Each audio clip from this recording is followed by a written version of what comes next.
Olá, que bom estar ao seu lado, começando mais uma edição do programa Café com Leite. Lembro-me, num passado recente, que sempre conversamos sobre personalidades.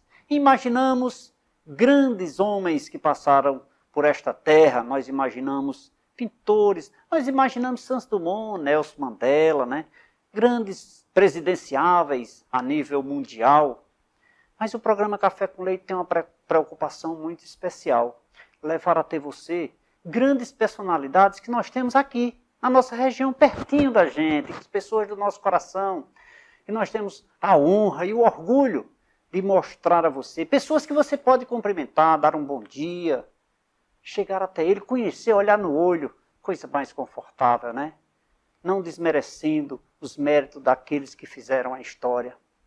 E a nossa função, a função do programa de hoje, personalidades que inspiram, é mostrar a você esses profissionais, e faremos isso durante todo o ano, trazendo aqui os melhores profissionais de todas as áreas aqui no nosso programa.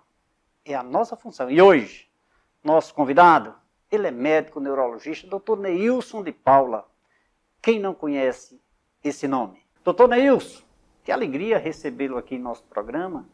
É um momento assim, muito oportuno de começar esse nosso bate-papo, porque a história se faz com homens, mas é muito importante com homens que estejam aqui, né? Então seja muito bem-vindo, é uma honra recebê-lo aqui em nosso programa. Doutor Leite, a honra é toda minha, é muito bom estar aqui com você e com toda a sua plateia, né, de gente de um alto nível, né, porque as pessoas que veem o seu programa são pessoas de alto nível, né? Então é um prazer grande, eu que me sinto honrado de ter sido convidado para vir aqui, sentar nessa cadeira onde tantas personalidades já sentaram. Muito obrigado, doutor Leite. Um prazer, viu? Todas as pessoas que sentam aí, doutor Neilson, são personalidades, são pessoas que têm o nosso respeito, o nosso carinho. Eu fico muito grato, muito feliz quando as pessoas vêm aqui conversar com a gente, levar informações.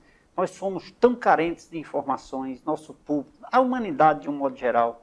E quando nós vamos, quando nós temos aqui profissionais para externar conhecimento, isso é muito bom, dividir aquilo que nós aprendemos com muita luta e com muito sofrimento, né, doutor? Que não é fácil, né, doutor? Não foi fácil, né? Você tem toda a razão. Buda já dizia que o inimigo do ser humano é a ignorância. Se você leva conhecimento, você está iluminando pessoas. Na verdade, é um trabalho muito importante, viu, doutor Leite? Um trabalho muito importante. Faremos que você isso faz. Com muita tranquilidade daqui para frente, cada vez mais. Doutor, quantos anos de medicina? Eu me formei em 75, eu já fiz 46 anos de medicina. 46. Estou a caminho dos 47 no final do ano. Maravilha. Eu me lembro muito bem da sua clínica ali na rua Padre Cícero, esquina com Clóvis Bevilacqua, viu?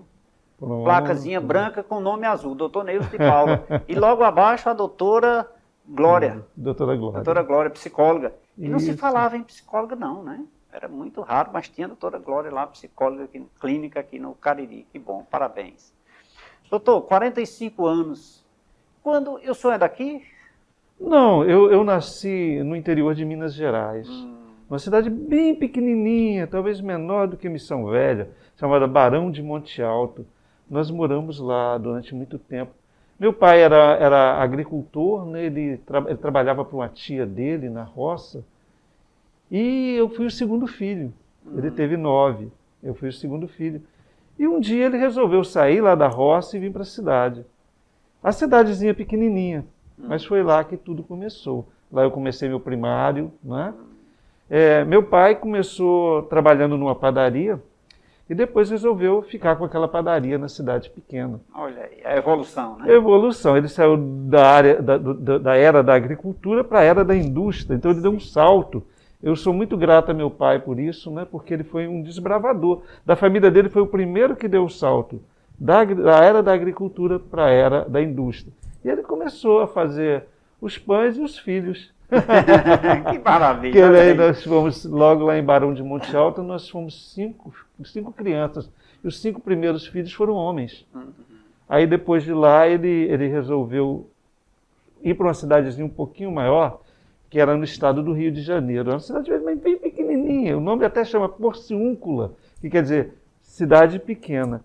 Eu me admirei tanto de ver uma cidade calçada, Eu nunca tinha visto uma cidade calçada. Toda a minha cidade lá, Barão de Monte Alto, era tudo terra, né? Não era uma cidade pequenininha.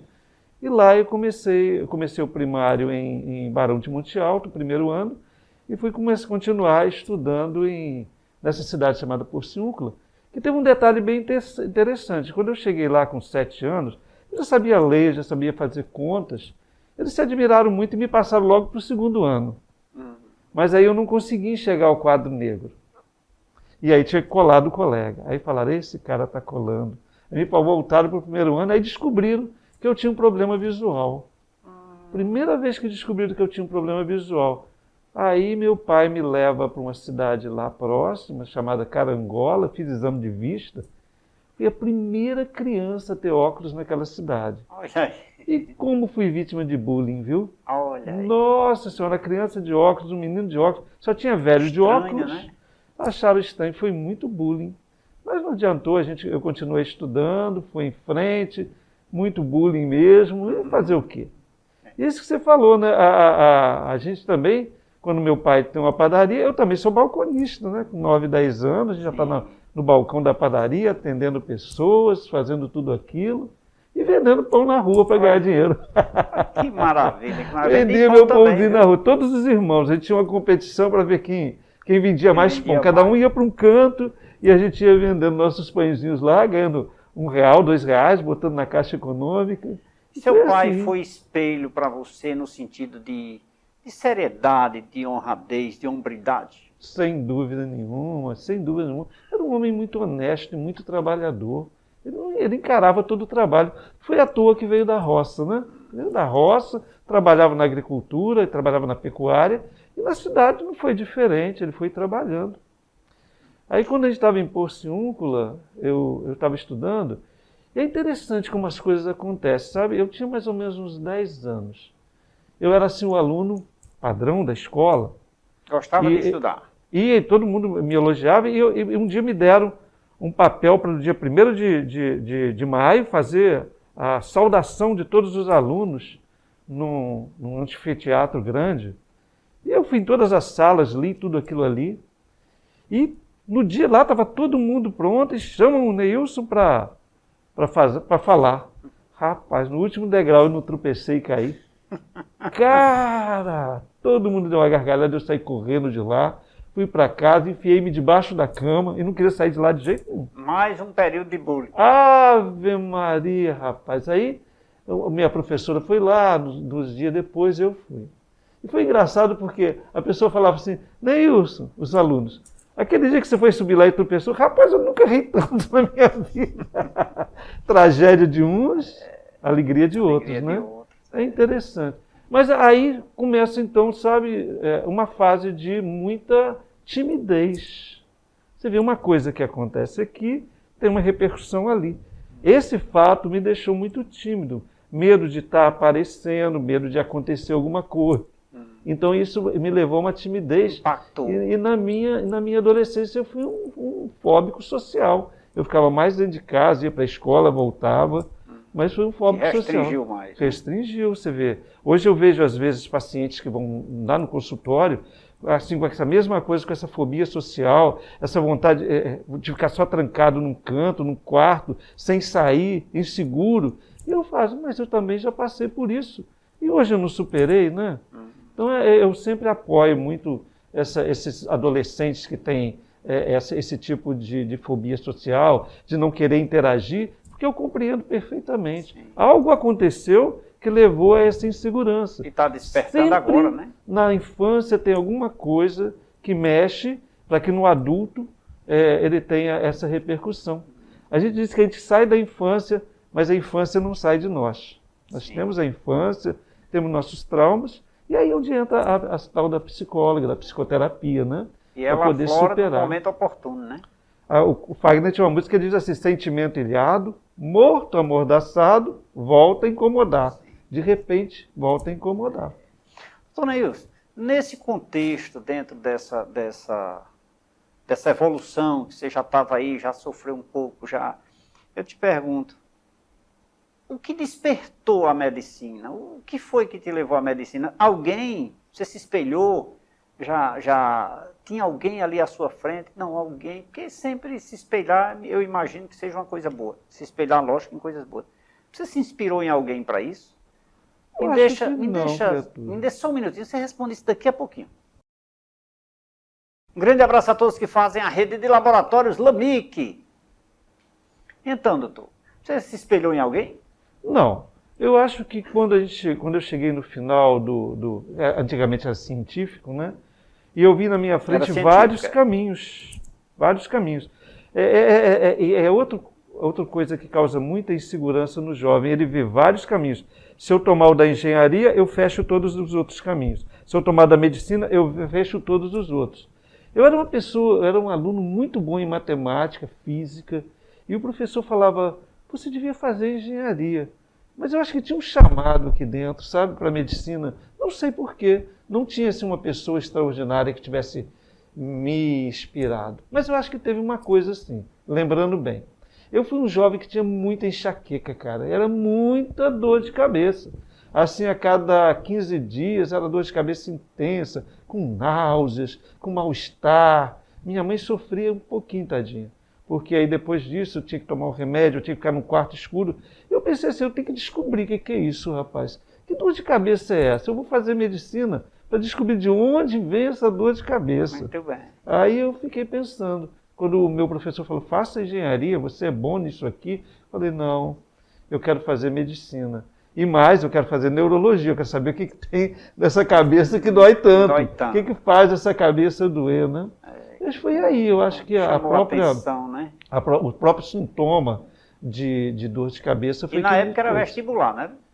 Aí eu fui fazer o vestibular. Aí... Ainda morava nessa cidadezinha do Rio de Janeiro? Veja só, de Porciúncula nós mudamos para outra cidade chamada Natividade, que era uma cidade, tudo no norte do estado do Rio. Lá nós passamos 1 ano ou 2 anos, foram anos de infância assim, maravilhosos, porque no fundo da nossa casa passava o rio Muriaé. E daí a gente nadou muito, pescou muito, andou muito de barco. Foi a época que o menino estava solto no mundo, né? Não tinha muita responsabilidade. Foi uma época muito boa.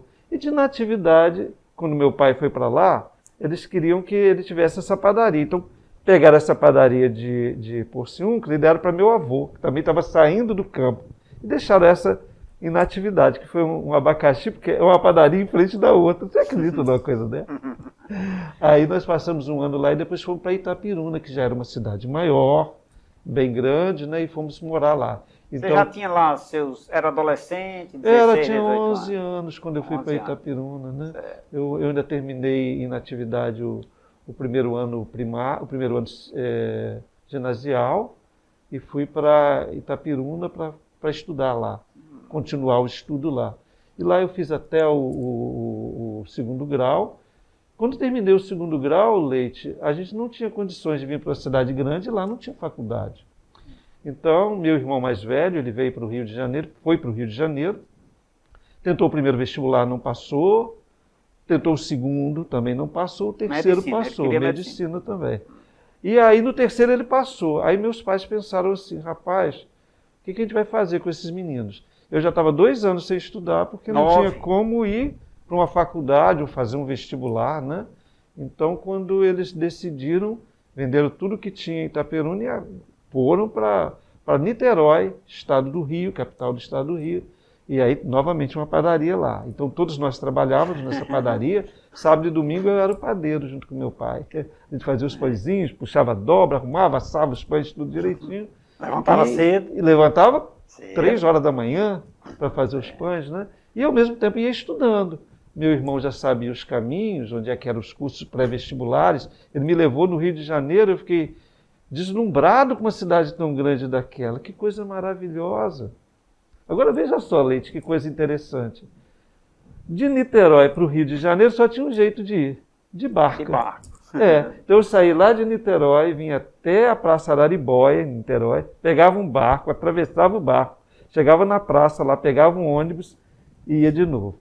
Eu podia ter sido almirante, de tanto que eu andei naquela barca. Todo dia para lá, voltar, para lá e voltar. Você vê, não é tão fácil, mas eu não achava difícil. Foi bacana. Tinha suas dificuldades, mas era assim, digamos, lhe confortava, né? A gente tinha um objetivo, né? O objetivo era passar no vestibular. Então eu fiz o primeiro curso, no impacto da cidade grande. Não passei. No vestibular aconteceu uma coisa bem interessante. Teve uma prova num dia, pulou um dia, teve outra prova, e eu imaginei que ia pular outro dia. Não pulou. Eu estava em Niterói quando falou assim, hoje é o dia do terceira prova. Falei, meu Deus, daqui até lá é quase 2 horas, já está em cima da hora. Corri lá, cheguei atrasado, os portões fechados. E eu saí andando pelo Rio de Janeiro, que nunca chorei tanto na minha vida, lágrimas caíam, né? 1 ano perdido. 1 ano perdido, né? 1 ano perdido. Vestibular uma vez por ano só, Uma né? vez por ano. Aí no outro ano havia um concurso para um curso lá chamado Curso Gradiente, que o chefe se chamava por acaso Dr. Enéas Carneiro, que foi o candidato a presidente. Ele era professor de física lá, Dr. Enéas. E eu fiz o curso com ele lá, e quando fiz o vestibular, ele esperava que eu passasse em primeiro lugar, mas eu passei em 6º lugar, acho que eu decepcionei um pouquinho. Para mim foi muito bom, porque para mim o importante era só passar, demais, né? Mas para eles acho que eles esperavam muito assim, né? Mas eu dei o melhor de mim. Mas ó, e tinha muita gente fantástica lá também. Eu quero usar, a finalidade do nosso programa é mostrar às pessoas, doutor Neilson, exatamente isso. O senhor disse que era simples, pegava um transporte, ia até a beira do rio, até uma praça, pegava um barco, atravessava, pegava outro ônibus e tal.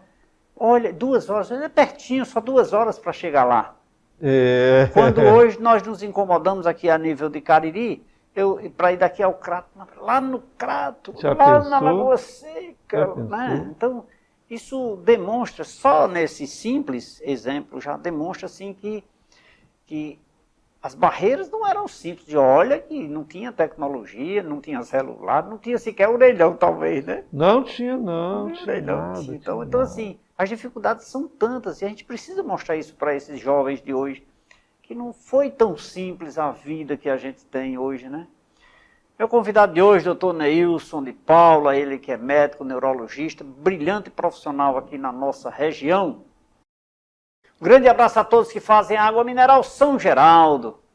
Doutor Neilson, vamos tomar uma água? Pois não. Por favor. Prazer. Obrigado. São Geraldo, nossa. A melhor do Brasil.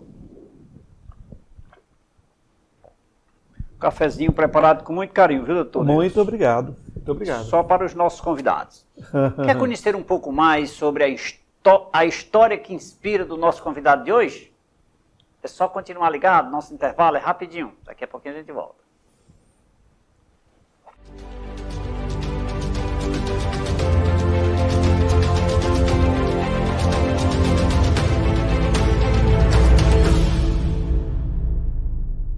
Estamos de volta nesse segundo bloco do programa Café com Leite. Hoje o meu convidado muito especial, doutor Neilson de Paula, médico, neurologista, conversando com a gente, contando um pouco sobre a sua história de vida, história que inspira. Você, reflita nesse momento aí, você que está sentadinho no sofá me acompanhando, reflita na sua história, sua vida, como acontece ou como aconteceu, o que você pode fazer para melhorar de vida. Tudo é possível, acredita em você. E se espelhe em alguém. Eu quero dizer para você que como contador eu me espelhei em alguém, como advogado eu me espelho em alguém. Então, faça de tudo um pouco, mas tudo depende exclusivamente de você. Agora, não é fácil. Olha, não é fácil. Tudo é muito difícil, mas tem o seu sabor, tem a essência. Um grande abraço a todos que fazem a Pão é Bom, Pão Nosso. Doutor Neilson, é difícil, mas é bom, não é? O resultado, a essência Olha, Leite, a gente diz sempre que para você fazer alguma coisa na vida, você tem que ter um sonho. Você tem que sonhar com alguma coisa. Sonhar com uma vida melhor. Sonhar, por exemplo, no meu caso, de ajudar pessoas, né? E se a gente ajuda pessoas e ainda ganha, é muito bom. Muito bacana. Faz isso. Aquilo que gosta e ainda ganha alguma coisa. Né? Às vezes eu falo com meus pacientes que às vezes estamos conversando na sala e o tempo passa assim, ligeiro. Chega o final do dia, parece que eu trabalhei meia hora e foram 8 horas de trabalho, né? Quando você faz o que você se propõe a fazer, que a minha missão realmente é ajudar pessoas, aliviar a dor da pessoa, isso não tem preço. Não tem preço. Agora, Quando eu era empresário, eu fui empresário de uma empresa de treinamento, dizia que a vida é sopa. Eu quero saber, peraí, não é assim não, eu pronto. pensei que você já tinha passado no vestibular e eu já ia Não, vamos chegar lá então, depois nós faculdade. chegamos nessa parte. O empresário foi no decorrer da medicina? Não, foi aqui antes. Em Juazeiro já. Nós ainda estamos no Rio de Janeiro, ainda não chegamos no Juazeiro. Não, mas fica à vontade. Eu gosto de interromper assim para criar um clima. Bacana. Mas olha, quando eu fiz o vestibular, então, eu fui para a faculdade, e tinha duas faculdades no Rio de Janeiro bem grandes, a Faculdade Nacional e a UERJ, a Universidade do Estado do Rio de Janeiro. Meu irmão tinha passado na Faculdade Nacional de Medicina e tinha um trote muito violento. A faculdade era na beira da praia, eles jogavam os alunos dentro do mar, eles jogavam uma opção de coisa. Eu falei, meu Deus, não quero passar nisso aí não. A outra faculdade não tinha esse trote, que era da UERJ, e Deus quis que eu passasse nessa da UERJ. Que bom. Então eu fui lá e tinha um hospital acoplado, que era o Hospital Pedro Ernesto, um hospital grande. Então nós estudávamos num prédio e o hospital era aqui à frente do prédio. E foi um estudo bem bacana. Quando terminamos a medicina, sempre nessa coisa de Niterói, pega um barco até a Praça Araribóia, pega uma barca que demora 20 minutos para atravessar, chega até o Rio de Janeiro, pega um outro ônibus, vai até Vila Isabel, do lado do Maracanã, que a faculdade era do lado do Maracanã. E voltava de noite no mesmo trajeto, todos os dias. Quando a gente pegava a barca, a gente pegava logo o Jornal dos Esportes, ia lendo o jornal, era bem tranquilo, bem bacana. Nem vi os 20 minutos acostumava, né? Agora, tinha uma coisa que eu gostaria de compartilhar com as pessoas que têm timidez. Eu nunca, quando entrei na faculdade, conseguia comer em público. Não comia em público. Comia nada. Então eu ia para a faculdade, na hora do almoço eu voltava, 1 hora para vir, 1h30 para vir, 1h30 para voltar de novo, para não comer na faculdade. Não conseguia. Passei a faculdade toda assim. Foi um terror, sabe? Então vamos lá, tinha enxaqueca e agora tinha essa timidez. E tinha essa timidez, essa fobia social. Um dia eu estava na estação das barcas e todo mundo embarcou e ficou tudo sem ninguém lá. Eu falei, acho que eu vou comer aqui um sanduíche em público. Aí pedi um misto quente, que coisa gostosa, comer um misto quente, sem ninguém estar olhando. Você já pensou? Porque todo mundo já tinha ido. Já tinha ido, então ali eu comecei a superar esse problema, né? Comecei a superar esse problema. Primeira vez que eu comi no hospital, eu senti muitas náuseas. Falei, meu Deus, será que essa comida é contaminada? Olha que besteira, né? Mas a mente do jovem é assim, ela cria e ela é negativa. Então depois eu passei também a comer no hospital e aconteceu uma coisa extraordinária. Inauguraram a ponte Rio-Niterói. Olha. Oh, que maravilha! Já não precisava mais ir de barco, eu pegava o ônibus agora em Niterói e saltava lá em Vila Isabel, na porta da faculdade. Aí, quando eu comecei minha residência médica, era exatamente isso, também foi no hospital. Agora, é interessante que a minha residência médica não foi em neurologia, nem em psiquiatria, foi em neurocirurgia. Eu sou, na verdade, neurocirurgião. E eu estava na faculdade, eu estava fazendo esse curso de neurocirurgia, e estava trabalhando no Rio de Janeiro, e trabalhando numa cidade chamada Volta Redonda, que é a cidade do aço, né? Então, era neurocirurgião nos dois, quando um amigo da residência disse, olha, estão dizendo que estão precisando de um médico lá em Juazeiro do Norte. Em Juazeiro do Norte? Ceará? E paga muito bem. E ele era cearense. Eu digo, por que você não vai? Não. Ele não vinha. O doutor Marcelo não vinha, mas estava oferecendo a alguém. Eu falei, talvez eu queira. Um dia, eu estou dormindo, 2 horas da manhã, uma senhora de Juazeiro me liga. Ô, doutor Neilson, doutor aqui de Juazeiro do Norte. Tem uma clínica aqui, 2 horas da manhã. O senhor não quer vir? Eu pago um salário bom, não sei o quê. Eu falei, eu vou. Aí desliguei o telefone. No outro dia eu falei, rapaz, eu disse eu vou. E agora? Eu não posso voltar minha palavra atrás. Não posso voltar minha palavra atrás. Veja que bobagem. Eu disse, não, minha senhora, eu estava dormindo, eu nem sei o que eu falei. Nem sei o que Mas aí eu resolvi vir para o Juazeiro para ver o que era o Juazeiro do Norte. Fui procurar nos mapas o que é Juazeiro do Norte. Onde que é isso? Será que tem muita seca lá? Será que é assim como um deserto do Saara? Será que tem alguma árvore lá? Será que tem água lá? Aí eu não achava Juazeiro, só achava Crato.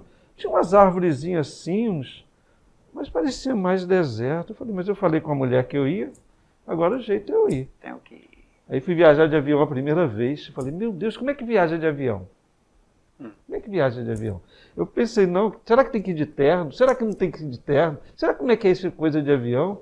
Aí eu peguei o avião no Rio, desembarquei em Recife, não tinha avião para aqui, peguei um ônibus até aqui Juazeiro, e o pessoal fala, desce em Salgueiro, e de lá você pega um ônibus para Juazeiro. Aí eu entrei no ônibus, depois fiquei pensando, acho que eu entendi errado. Salgueiro é uma escola de samba no Rio de Janeiro. Não deve ter uma cidade chamada Salgueiro. Eu me enganei, isso deve ser uma escola de samba que eu botei na cabeça. Mas tinha o Salgueiro, sim. Desci de lá, peguei um ônibus e saltei em Juazeiro. Foi assim que eu cheguei em Juazeiro. Isso quando foi? Isso foi em 1979. 79, né? 79. Tá certo. Eu tinha acabado de terminar minha residência médica. E encontrou a mulher aqui? Encontrei. Aí é uma outra história que nós vamos contar. É outra história, né? E chegou aí, já se estabeleceu, aí conheceu já o Patsy? Não, eu cheguei e fui, essa senhora, uma senhora que foi muito importante na minha vida, que é a Dona Zuíla Moraes. Sim. Dona Zuíla Moraes chegou, eu fui até a casa dela, ela me mostrou a clínicazinha lá, ela tinha me dito que eu era o único neurologista que ela tinha contratado, mas quando cheguei aqui tinha um outro neurologista. Não sei se você se lembra, as pessoas se lembram do Dr. Dimas, que por acaso era mineiro também. Sim. Então ela me mostrou a clínica, eu achei interessante e falei, tá bom. Aí voltei para o Rio de Janeiro, me desvinculei dos meus empregos e vim para o Juazeiro do Norte. Que bom, que bom. E chegou e hoje já enraizou, né, doutor? E a rua, era na Rua da Conceição a clínica da Zuíla. A gente era o único neurologista da região. O único lugar que batia um eletro na região. Vinha gente do Iguatu, vinha de todo lado. Era muita gente em busca do especialista. Tinha lá, aqui é o especialista. Vem diretamente do Rio de Janeiro. E era todo mundo do SUS. A gente atendeu muita gente do SUS, pessoal que quer dizer, não era particular, nada particular. A gente atendia muita gente. E eu atendi muita gente lá, muita gente. Doutor, faculdade de medicina só tinha no Rio, São Paulo, não era Recife, era muito pouco. No próprio Niterói não tinha ainda, que depois teve a Universidade Federal Fluminense, mas naquela época não tinha faculdade não, era no Rio de Janeiro. A gente tinha que sair lá do interior para vir para o Rio de Janeiro. E lá mesmo na faculdade eu encontrava colegas de vários lugares. Uma pessoa que foi meu grande amigo, hoje é um psiquiatra em Goiânia, era de Goiânia. Então o pessoal se encontrava no Rio de Janeiro ali. E quando o senhor chegou aqui, não começaram a vir as ligações de lá? Volta para cá! Papai e mamãe também lá, reclamando, com saudade. Foi uma coisa terrível. O dia que eu fui lá, eu já morava no Rio de Janeiro, mas meus pais moravam ainda em São Gonçalo, que é uma cidade colada em Niterói. O dia que eu me despedi dele, peguei o ônibus para voltar para casa, que eu nunca tive carro, cara. Eu nunca tive carro. Então no ônibus eu sentei no último banco e se tivesse um balde lá, estava cheio de lágrimas, era lágrimas descendo, sem eu querer. Falei, meu Deus, estou indo embora daqui. Aí vim embora para cá realmente. Mas não ligava, não tinha celular, né? Se tivesse celular, eu ficava pensando, iam ligar muitas vezes, né? Não tinha celular. Mas a saudade velha batia. Eu vim, cara. E tome lágrimas. Eu senti, depois eu superei, sabe, Leite? Quando eu estava aqui, eu pensava no trabalho. Eu ficava lá na casa da Dona Zuíla e ia a pé até o consultório com minha maletinha todos os dias. Todos os dias. Até o dia que eu aluguei uma casa e fiquei nessa casa. Mas o início não foi essa coisa tão fácil como parecia, não, né? Doutor, o atendimento aos pacientes nessa época tinha um processo de familiarização, de conhecer o paciente mais próximo, porque nós estamos falando de 40 anos atrás, né? Então, havia uma próxima. Nós não temos a tecnologia de hoje, exames mais sofisticados, né? Que dá assim, já praticamente dá quase que o diagnóstico ao médico, né? Desse jeito. Né? Então, na época, era no toque, era no olhar, era na conversa.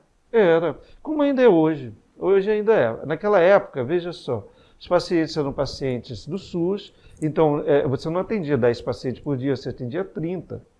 E você conversava rapidamente com eles. Não dava muito para chegar ao âmago como hoje a gente chega, sabe? Hoje nós buscamos mais. Hoje nós temos mais conhecimentos da alma humana do que naquele tempo. Naquele tempo a gente buscava a doença, né? Sim, aquele tempo a gente tratava a doença, hoje a gente trata a pessoa que está com a doença. E não a doença que está na pessoa. Sim, né? Então, hoje eu acho que é melhor do que naquela época. O nosso entendimento do atendimento a uma pessoa.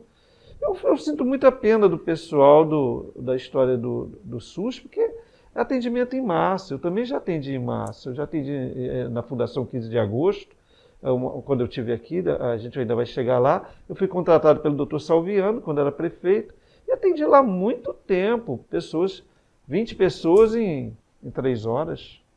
É muita coisa, eu já atendo 8. E sem exame sofisticado, né? Sem exame sofisticado. O que eu quero demonstrar aqui ao nosso telespectador, doutor, é exatamente isso.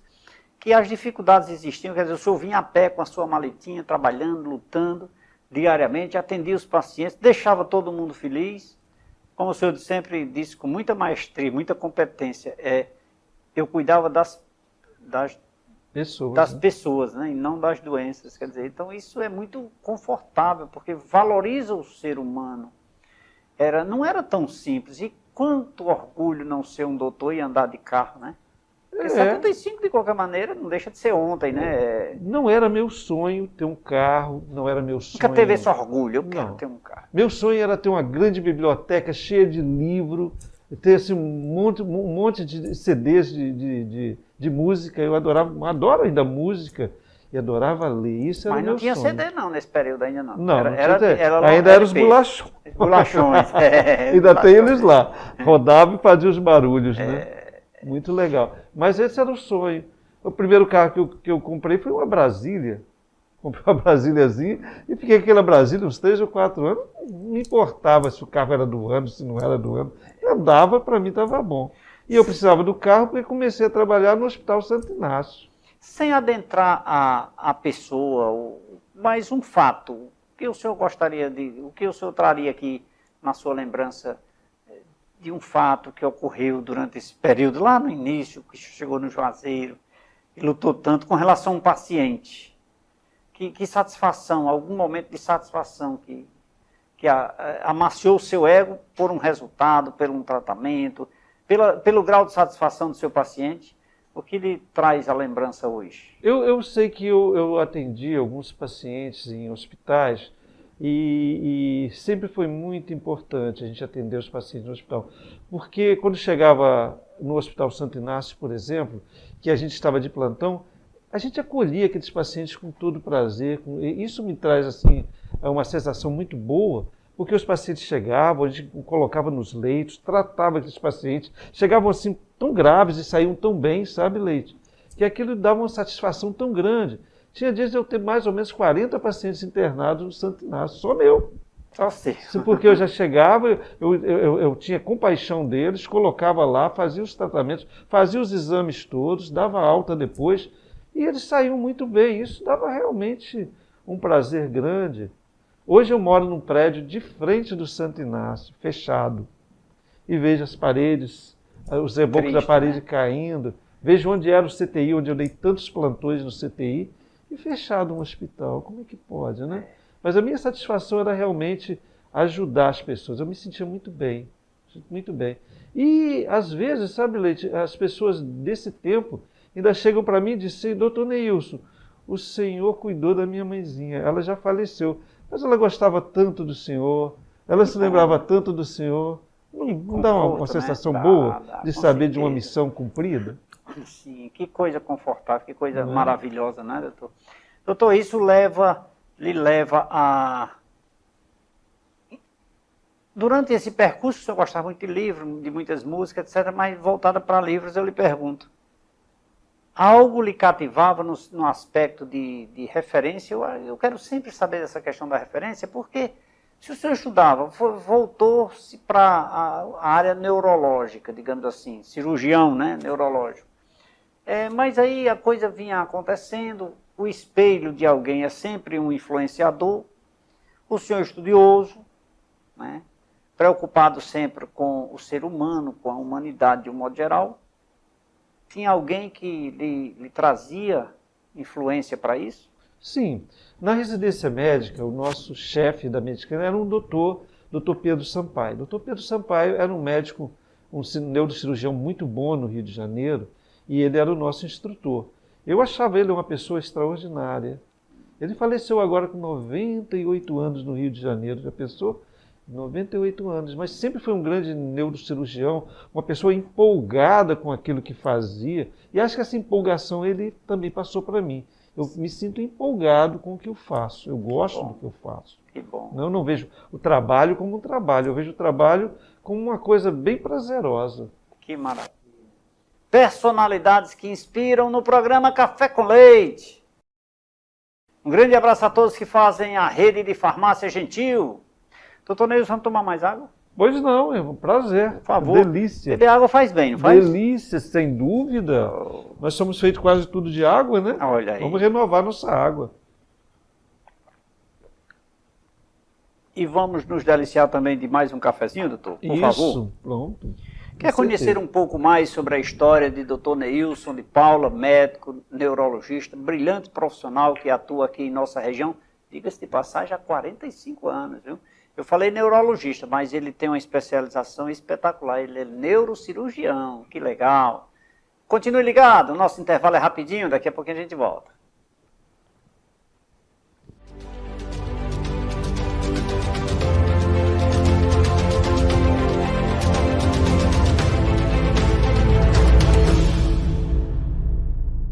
Estamos de volta nesse terceiro bloco do programa Café com Leite, personalidades que inspiram. É o nosso tema do programa Café com Leite, hoje conversando com um brilhante profissional, Dr. Neilson de Paula, médico neurocirurgião, um brilhante profissional que leva não somente conhecimento, dedicação, trabalho àqueles que o procuram, mas acima de tudo, inspira alguém a seguir o caminho do bem, cometer atos de bondade, dar um pouco de si. Ele que é uma referência para que a gente possa tê-lo no nosso quadro de amigos e usá-lo como espelho dos seus atos. Um grande abraço a todos que fazem a Sicredi Cariri. Doutor Neilson, então o senhor sente muita saudade do Santo Inácio? O Hospital Santo Inácio tem uma referência, né, rapaz? Nossa. Tratou tanta gente ali. Paz. Na época que eu trabalhava lá no Santo Inácio, tinha uma coisa interessante. O Santo Inácio, ele só atendia pessoas que tivessem o INPS. Na época era INPS. INPS, lembro. Então, todo mundo pagava o INPS para poder ter atendimento no hospital, né? E quando não tinha, era um tal do PPA 18. Não sei o que quer dizer PPA 18. Nossa, tem uma referência, né, rapaz? A gente atendia, tinha o PPA 18, chegava com pacientes graves de fora, eram internados. O Santo Inácio prestou um serviço extraordinário a essa região. Lá no Santo Inácio eu comecei como plantonista, depois eu fui plantonista da UTI. Fiquei na UTI durante um tempo muito grande, e lá sim a gente salvamos muitas vidas, né? Mas salvamos não. Deus salvou através de nós, porque nós não fazemos nada sem Deus, não é? Foi Deus que nos inspira e é através dele que a gente faz tudo, né? Só vou terminar a historinha da clínica lá. O que aconteceu na clínica? Eu trabalhei nessa clínica, a clínica cresceu, a clínica da dona Zuína Moraes, e foi muito bacana, e era cliente de todo lado, e clientes começaram a ser, para poder furar a fila, eles pagavam a consulta, né? E então a clínica cresceu muito. Um dia, surpreendentemente, eu recebi, através de uma das meninas lá, a notícia de que eu estava demitido. Ora, 3 anos depois, aqui no Juazeiro, trabalhando realmente nas instituições como a PAI e um pouquinho no Santo Inácio, e de repente eu estava demitido, no olho da rua, do nada, sem razão nenhuma, porque estava tudo indo muito bem, e recebi a demissão. Falei, meu Deus, só tem um jeito agora. E aí minha esposa Glória foi extraordinária. Ela falou, Neilson, vamos abrir a nossa clínica. Eu falei, será que os pacientes vão para lá? Será que esses pacientes aqui vão para lá? Surpreendentemente, quando abriu a clínica logo encheu de gente. Quer dizer, um fato ruim, gente, muitas vezes leva a um fato muito bom. Aquela demissão podia ter sido uma catástrofe, mas foi um momento de começar uma coisa autônoma, começar uma vida nova, abrir uma clínica. Era um desafio? Era um desafio. E foi um desafio que foi vitorioso, né? Porque abrimos nossa clínica, agora eu já não tinha uma patroa, eu era o meu próprio patrão. Sim. Eu e a Glória começamos essa clínica, e a clínica foi sendo um sucesso, nós fomos atendendo muita gente, e foi só crescendo, só crescendo. E é sempre isso que eu sempre digo. Quando você tem um fato ruim na sua vida, Preste atenção que pode vir alguma coisa muito boa na frente. Às vezes você está num caminho e você tem que mudar o caminho, e Deus faz você mudar o caminho para você assumir a sua verdadeira missão de vida. A clínica foi uma verdadeira missão de vida. Nós estávamos trabalhando nessa clínica, e eu e Glória e eu, e nós fomos, nossa primeira filha nasceu. Foi uma glória, né? Foi uma glória. Nasceu Juliane, que era minha filha, que hoje é psiquiatra, minha filha lindíssima, que eu adoro. E depois veio o Rafael, que já esteve aqui com você, que é o meu neurologista predileto, né? Então, aí eu me lembro que as crianças iam para a escola, quando voltavam, vinham para a clínica, e tinha uma salinha lá para eles brincarem quando a gente atendia, né? Porque não tinha ninguém em casa para tomar conta. E a clínica cresceu, e sempre a gente coloca na mão uma coisa ruim, depois faz uma coisa boa, quando junta tudo a gente vê que uma coisa teve a ver com a outra. Sim. Foi bem bacana. E nessa época, depois, então, eu ampliei o meu atendimento no Santo Inácio.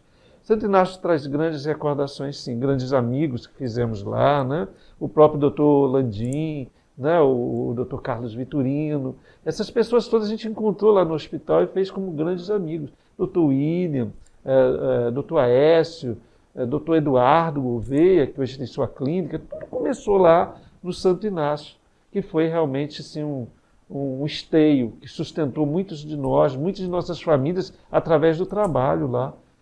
Eu sinto muito que tenha sido fechado o Hospital Santo Inácio. O Cariri perdeu muito. Eu diria o Ceará, né? Porque era o Cariri inteiro. Muita gente até do Ceará vinha para cá, de um modo geral, vinha para cá para ser cuidado, né? Que era uma referência. O Santo Inácio sempre foi uma referência. Sempre foi. E esses profissionais aí que o senhor citou, alguns deles que estão aí em plena atuação ainda, né? Grandes profissionais. Eu acho legal isso, essa dedicação, esse empenho. Isso demonstra, doutor, que quando o senhor saiu lá daquela clínicazinha que o senhor passou 3 anos e de repente viu sem sol e sem chuva, será que eu vou voltar para o Rio de Janeiro ou não, né? E de repente, com a ajuda da sua esposa, que é uma aliada sua, com muita competência, a doutora Glória, lhe induziu a abrir essa clínica e, graças a Deus, como o senhor disse, o lado bom e o lado ruim, quando se uniram, encontrou um resultado. Aí o senhor falou nos seus filhos que iriam lá brincar enquanto vocês trabalhavam, não tinha ninguém para cuidar e tudo. Isso o senhor acha que transmitiu alguma coisa influenciadora para eles estudarem medicina? Acredito. Eles estavam sempre em contato conosco lá, em contato com os clientes que sempre elogiavam, né? Acho que eles perceberam assim que poderiam também fazer uma carreira dentro da medicina. O senhor acha que o induziu pelo seu trabalho ou porque o senhor diria, não, eu quero que você faça medicina? Nunca disse. Nunca disse? Nunca disse. Pois, doutor, pois eu quero prova disso. Agora. Sim. Mostra aqui. Doutor Neus, eu tenho uma surpresa e eu quero que o senhor escute o que essas pessoas têm para lhe dizer para saber se o senhor referenciou ou se o senhor era referência. Vamos lá. Surpresas, né? Para mim, meu avô é um exemplo de profissional, de pai, de amigo, de cidadão. Ele é uma pessoa que sempre está vendo o lado positivo nas coisas, nunca enxerga um lado negativo. E, cara, para mim ele é meu herói. Se eu for, né, pelo menos metade do que ele é, eu já vou estar muito feliz, muito satisfeito. Te amo muito. Olá, doutor Neilson, vim aqui também prestar a minha homenagem, já que o tema do programa são pessoas que inspiram, eis aí um grande exemplo, né? Eu acho que a maioria conhece como profissional, um nome já consagrado na região, daí nem precisa de mais detalhes. E falar também como familiar, um exemplo de pai, de avô, sogro, uma pessoa sempre ali nos dando suporte, com todo carinho, atenção. Um grande abraço, Neilson, tudo de bom. Falar do meu pai é falar do meu ídolo, de uma pessoa assim maravilhosa, do Dr. Neilson, meu pai. Tudo que eu aplico e tudo que eu entendo na medicina hoje tem a ver de como tão lindo ele faz a medicina desde quando eu me entendo por gente, né? Então, o Dr. Neilson assim, é um espelho para mim. É meu exemplo, para que eu possa cada dia melhorar como pessoa, como profissional, dar uma assistência melhor para meus pacientes. E eu só tenho gratidão, Pai, gratidão a você, gratidão a Deus por ter vindo nessa vida, nessa família tão especial e nessa convivência com você que me engrandece tanto. Te amo muito. Um beijo grande. Oi, Pai, tudo bem? Passando para dizer o quanto o Senhor foi e é importante para mim desde pequeno, né? Foi com o Senhor que eu aprendi que não importa o tamanho da ação, né? A gente sempre tem o potencial de fazer o bem, de fazer a diferença na vida das pessoas. E se a gente tiver que fazer essa diferença, que seja uma diferença para melhorar a vida dos outros. Né? O Senhor foi uma inspiração e ainda é uma inspiração para mim como profissional, como médico, como ser humano. Eu não tenho como desejar outra coisa, senão muita felicidade, e fico muito feliz de poder finalmente estar trabalhando perto do Senhor e sempre poder admirá-lo cada vez mais. Um abraço, Pai, você merece tudo de bom.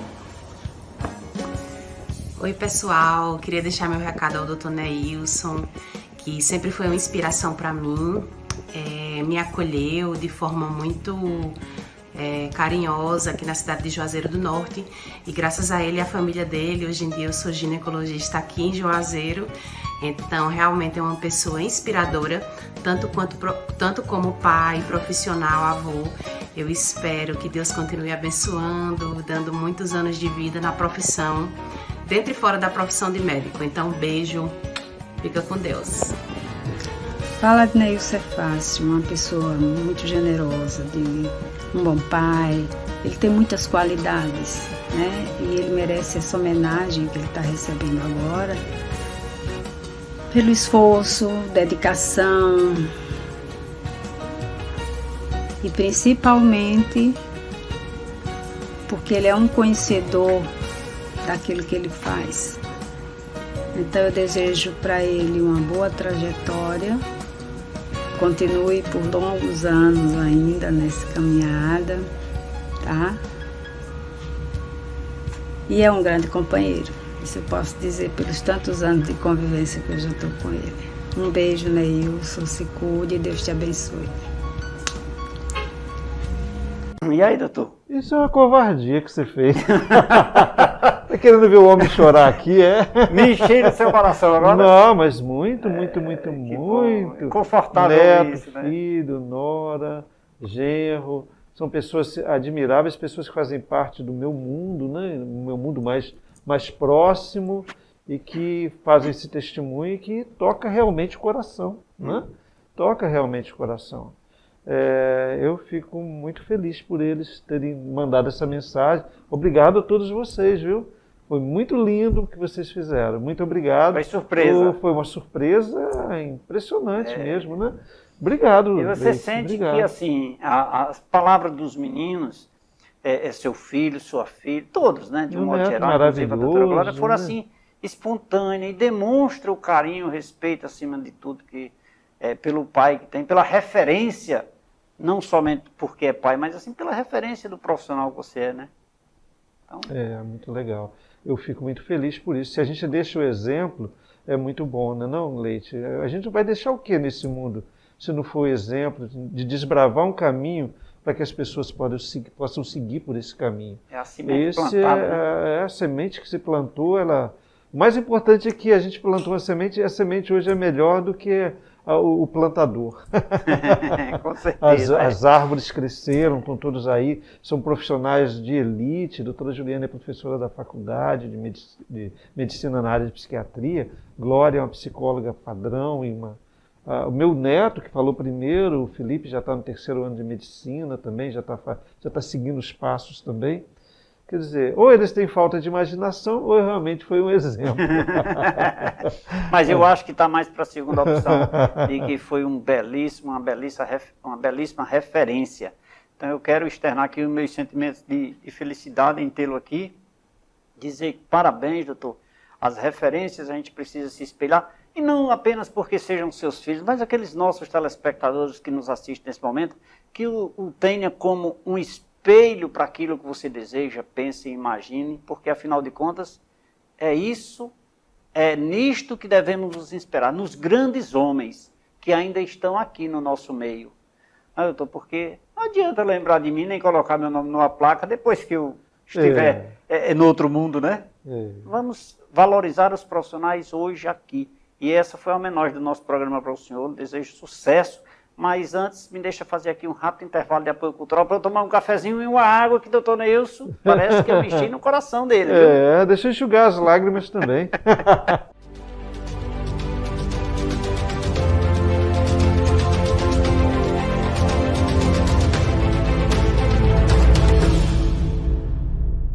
Falei que era rapidinho? Tomei um café, ele tomou uma água, viu? Ele tomou uma água e relaxou e já estamos de volta aqui, doutor Neilson.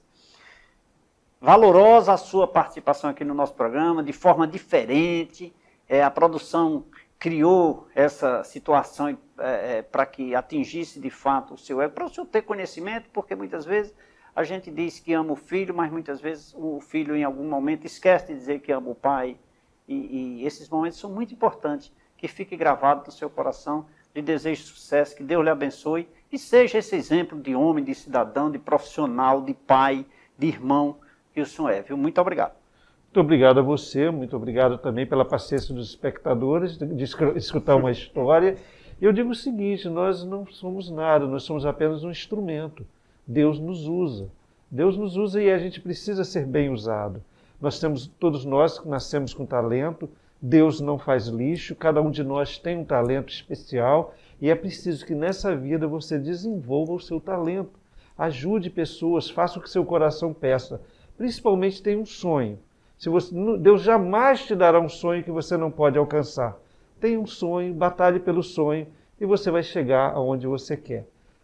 Leite, muito obrigado por tudo, foi muito maravilhoso estar aqui também. Viu? Obrigado às pessoas todas que estiveram conosco e essas pessoas que deram testemunho, eu estou aqui emocionado. Obrigado. Que bom partilhar também dessa emoção e dessa alegria de Dr. Neilson de Paula, a quem eu quero mais uma vez agradecer pela participação aqui em nosso programa. Nós vamos ficando por aqui, mas você continua nos acompanhando nas nossas plataformas digitais, no Facebook, no Instagram, no aplicativo do programa, no nosso canal no YouTube, no site tvwebcariri.com e também no site tvcafécomleite.com.br, onde você assiste esta e todas as edições do programa Café com Leite. Lembrando que os que entendem de saúde sempre nos orientam. A pandemia continua, nós devemos fazer a nossa parte. E a nossa parte é cumprir o distanciamento social, usar máscara, lavar bem as mãos, usar o álcool em gel, meios de combate ao Covid-19. Vamos fazer a nossa parte? Eu conto com você para tê-lo em nossa companhia diariamente. Beijo a todos, fiquem com Deus. Amanhã estarei de volta com mais uma personalidade para você, quem sabe, né? Você não perde por esperar. Tchau, tchau, até lá.